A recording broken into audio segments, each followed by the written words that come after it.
I got so much motherfucking design on right now. Break it down, bring it back, make it clap. I got 3 old thoughts, new guap, where that thing. Bitches on my line, and you know. Bismillahirrahmanirrahim. Assalamualaikum warahmatullahi wabarakatuh. Waalaikumsalam warahmatullahi wabarakatuh. Yang saya hormati Ibu Teti selaku dosen pengampu mata kuliah MKPK dan juga teman-teman dari kelompok 4 yang akan membahas mengenai teknik pengambilan keputusan bab 5 yang akan disampaikan oleh kami, yaitu yang pertama ada Saudari Ananda Yulia Prastika, yang kedua ada Azam Fakihudin, kemudian yang ketiga ada Hedriansyah, kemudian yang keempat ada Catur Pramudia Nugraha, kemudian yang terakhir ada saya sendiri. Oke, baik, langsung saja. Kami di sini akan menyampaikan teknik pengambilan keputusan bab 5. Yang pertama akan disampaikan oleh Saudari Ananda Yulia Prastika. Kepada Ananda Yulia Prastika kami persilahkan.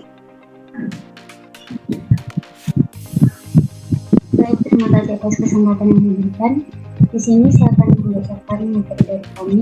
Yang pertama bagian A, yaitu pendekatan pengambilan keputusan kuantitatif dan kualitatif. Pengambilan keputusan dalam organisasi atau lembaga adalah sebuah proses menentukan pilihan dari berbagai macam alternatif pilihan yang ada. Secara umum, terdapat dua pendekatan dalam pengambilan keputusan, yaitu pendekatan kualitatif dan pendekatan kuantitatif. Pendekatan kualitatif mengandalkan penilaian subjektif terhadap suatu masalah, sedangkan pendekatan kuantitatif berdasarkan keputusan pada penilaian objektif yang didasarkan pada model matematika yang dibuat.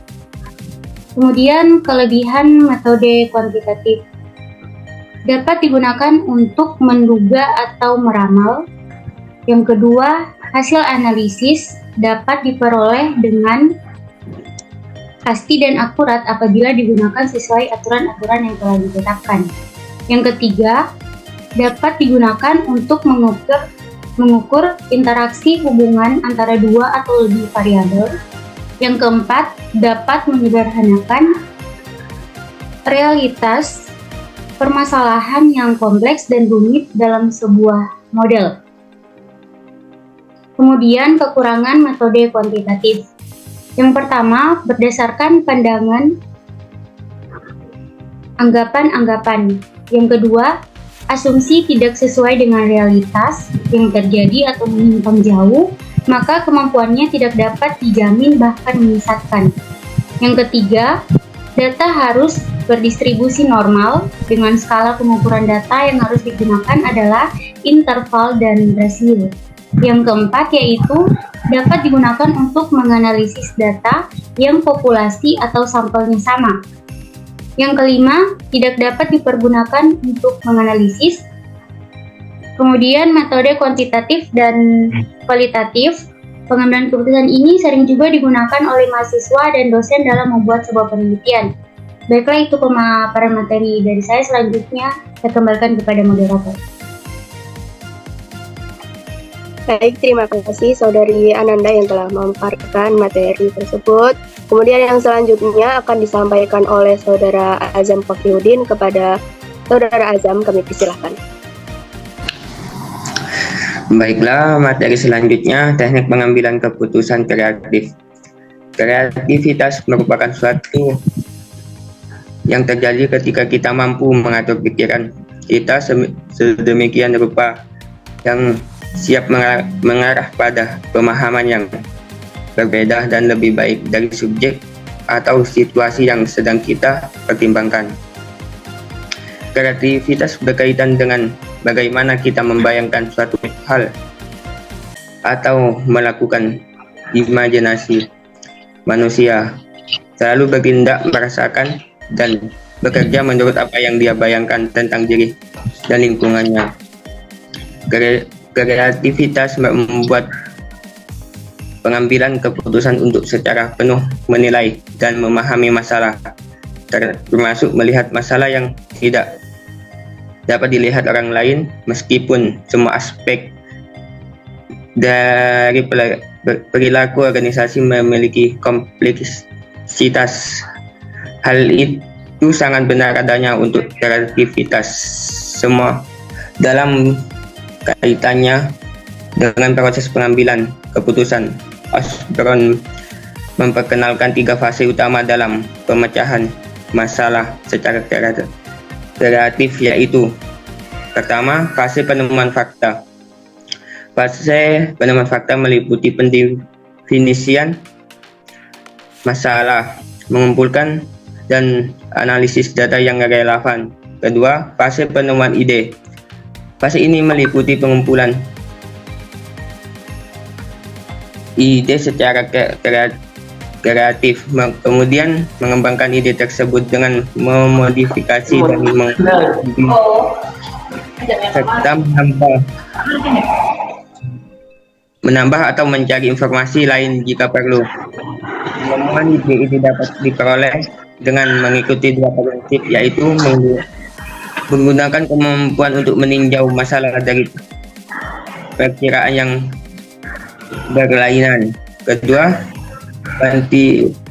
kuantitas akan menghasilkan kualitas.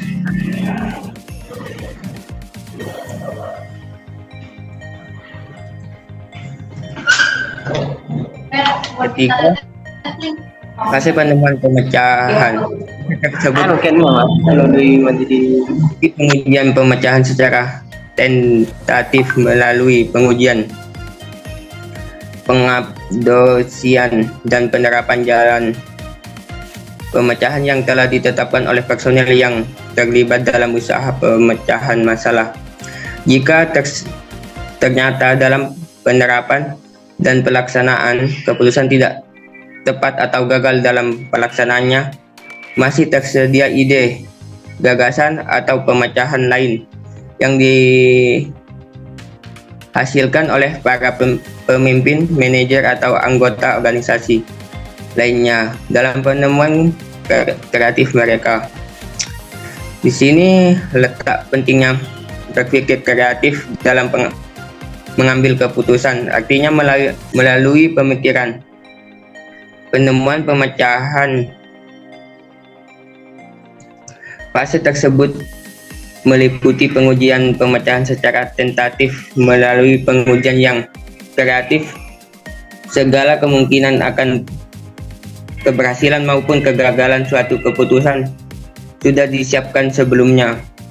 Para pemimpin, manajer, dan seluruh anggota organisasi tidak cepat puas dan bangga atas hasil karya mereka jika hasil sebaliknya mereka tidak mudah putus asa, lemah, tegang, dan akhirnya usaha mereka gagal.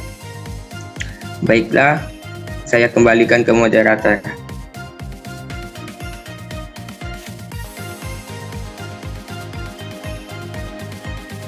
Baik, terima kasih Saudara Azam yang telah memaparkan materi tersebut. Kemudian yang selanjutnya, materi akan disampaikan oleh saya sendiri. Yang selanjutnya yaitu C, teknik partisipatif.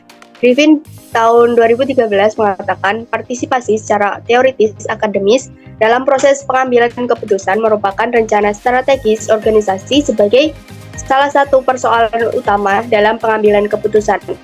Teknik partisipasi dalam pengambilan keputusan merupakan gaya kepemimpinan demokratis dan kebanyakan berorientasi pada perilaku. Penggunaan teknik pengambilan keputusan partisipatif ini bertujuan untuk pergantian akuntabilitas atau mengabaikan tanggung jawab dari atas kepada pusat kekuatan staf, membuat sederhana pembagian pengambilan keputusan kepada yang lain. Setiap orang yang berpartisipasi membuat keputusan harus dimintai tanggung jawab terhadap hasil yang dicapai. Kemudian Salusu pada tahun 1996 mengemukakan ada 4 teknik pengambilan keputusan partisipatif, yaitu yang pertama subangsaran atau brainstorming, yang kedua teknik kelompok nominal atau the nominal group teknik NGT, kemudian yang ketiga teknik Delphi, kemudian yang terakhir kelompok mutu atau quality circles.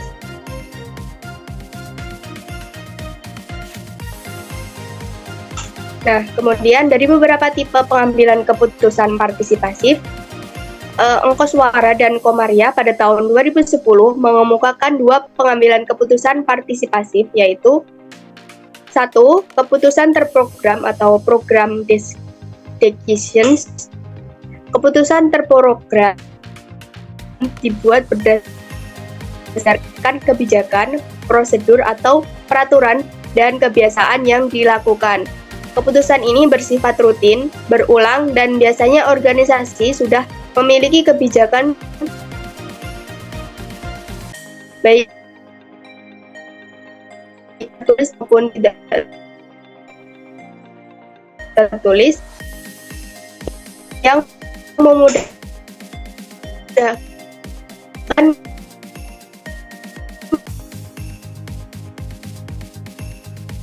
kepalahan. Masalah yang keputusan tidak terprogram atau non-program dan tidak terliput oleh kebijakan yang ada, sehingga perlu penanganan tersendiri dengan menyediakan waktu yang cukup dengan teknik yang tepat untuk menganalisis masalah, menyodorkan alternatif, dan memilih alternatif. Boleh dilanjut, Kak?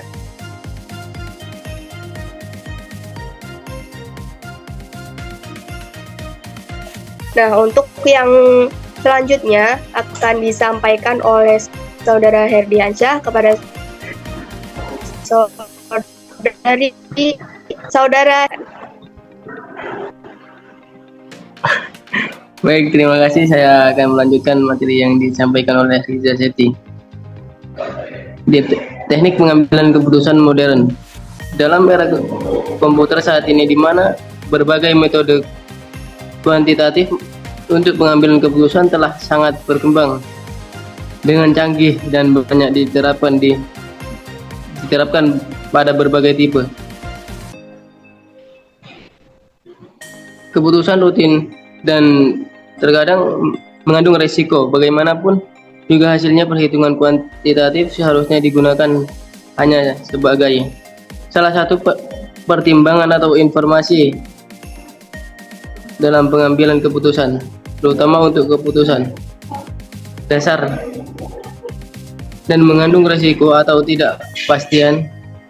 Teknik modern menawarkan bantuan bagi manajemen dalam menghadapi tantangan dan melakukan tipe keputusan tersebut, di mana hal ini dapat sepenuhnya didasarkan pada metode kuantitatif.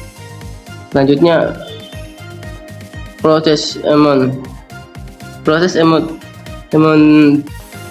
pada dasarnya merupakan proses rasional dalam pengambilan keputusan. Proses ini dikembangkan oleh Kepner dan Tregue dengan merupakan 4 proses dasar yang rasional dalam penggunaan dan penyebaran informasi mengenai masalah organisasi. Lebih lanjut, proses Emon dalam prosedur yang sistematis bagi pemanfaat sebagai mungkin 4 pola berpikir manusia. Lanjut.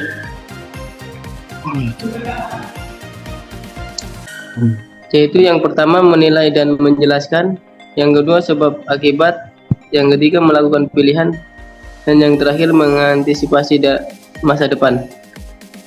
Oleh karena itu, prosesnya juga dibedakan menjadi 4 tipe. Charles Kepner 1965. Yang pertama, analisis situasi.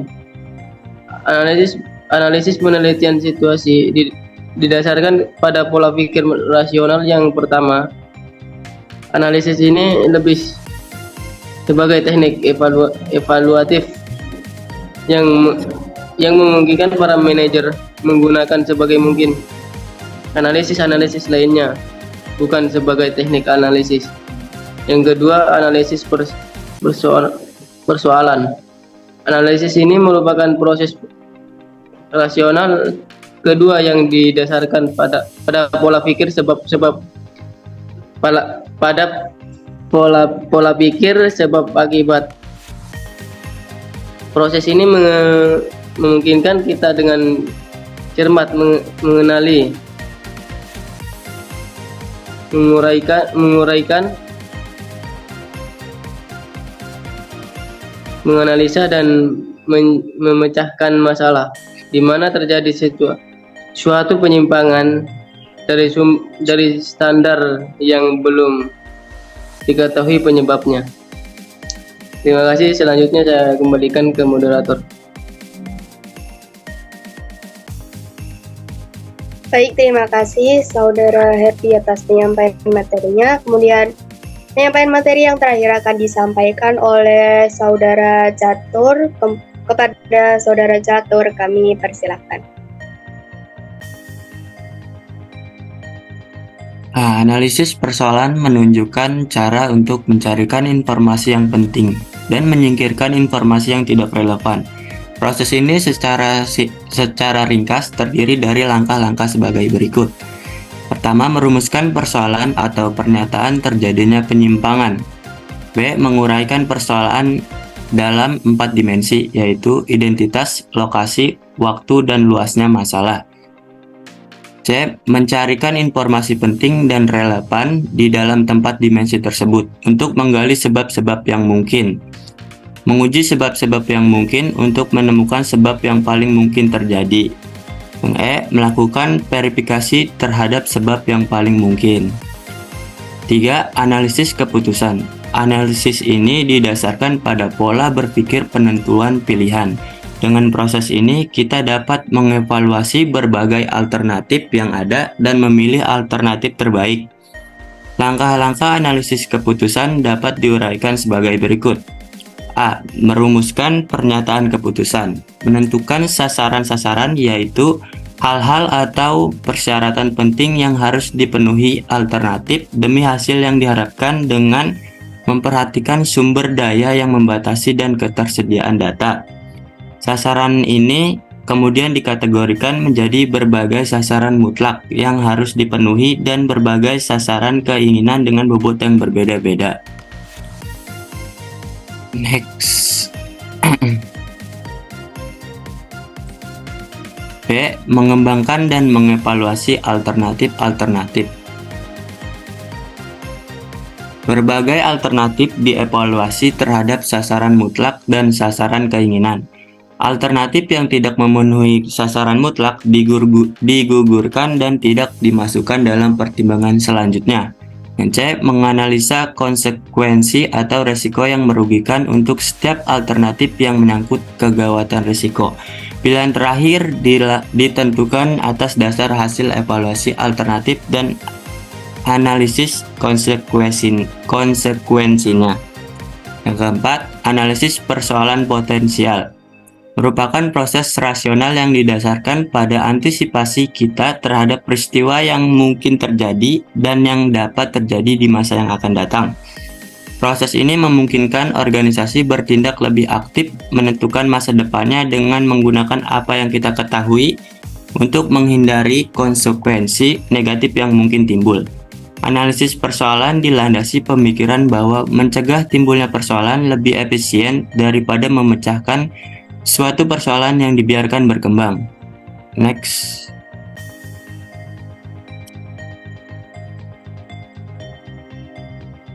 Langkah-langkah proses analisis persoalan potensial secara ringkas dapat diuraikan sebagai berikut. 1. Mengidentifikasikan daerah-daerah kritis atau bagian-bagian dalam rencana yang dianggap lemah. Penentuan daerah kritis ini dapat berdasarkan pengalaman dan informasi dari pihak lain atau faktor-faktor yang relevan. Kemudian kita menentukan prioritas di antara daerah-daerah kritis tersebut dan memusatkan perhatian pada daerah yang paling kritis. Yang kedua, mengidentifikasikan persoalan-persoalan potensial, yaitu meramalkan hal yang mungkin menyimpang dalam daerah kritis prioritas berdasarkan tingkat kegawatannya.